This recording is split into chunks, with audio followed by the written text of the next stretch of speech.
OUs လို့အတူကောက်ခေါ်တဲ့ Organizational Unit တွေဟာသင်ရဲ့ user တွေကိုအဖွဲ့အစည်းလိုက်ခွဲခြားပေးပြီးတော့မတူညီတဲ့ services တွေ settings တွေ permissions တွေကိုပေးပါတယ်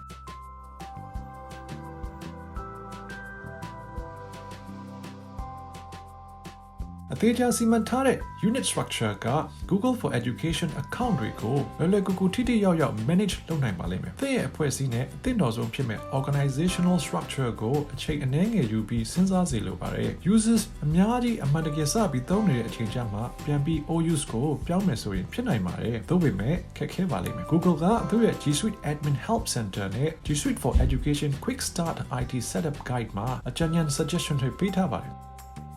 ဒီဗီဒီယိုမှာဆရာကျောင်းသားနဲ့အခြားဝန်ထမ်းတွေ organization 3ခုပါတယ်အခြေခံကျတဲ့ role oriented structure တစ်ခုကို root OU အောက်မှာဖန်တီးပြပါမယ်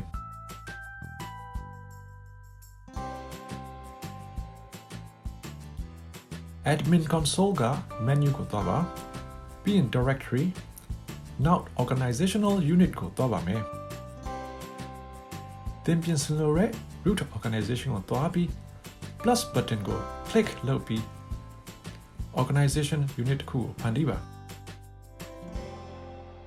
နာမည်ရေးပါအခုပြောမယ့်အဆင့်ကတော့မလုပ်လဲရပါတယ် organization ရဲ့ description ကိုဖြည့်သွင်းခြင်းပါနောက်ထပ်ပြောမယ့်အဆင့်ကလည်းမလုပ်လဲရပါတယ် parent organization ရဲ့အောက်မှာ organization အသစ်တစ်ခုဖန်တီးလို့ရပါသေးတယ်လုပ်ချင်တယ်ဆိုရင်တော့ edit icon ကို click လုပ်ပါပြီးရင် create ကို click လုပ်ပါခုဆိုရင် staff OU က root OU ရဲ့အောက်မှာဖန်တီးပြီးပါပြီတခြား OU တွေကိုလည်းဆက်လက်ပြီးဖန်တီးလိုက်ပါဦးမယ်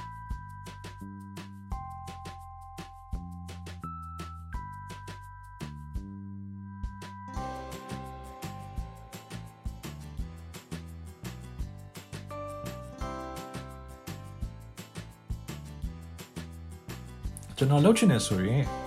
အောက်မှာနောက်ထပ် OU တွေဖန်တီးလို့ရပါသေးတယ်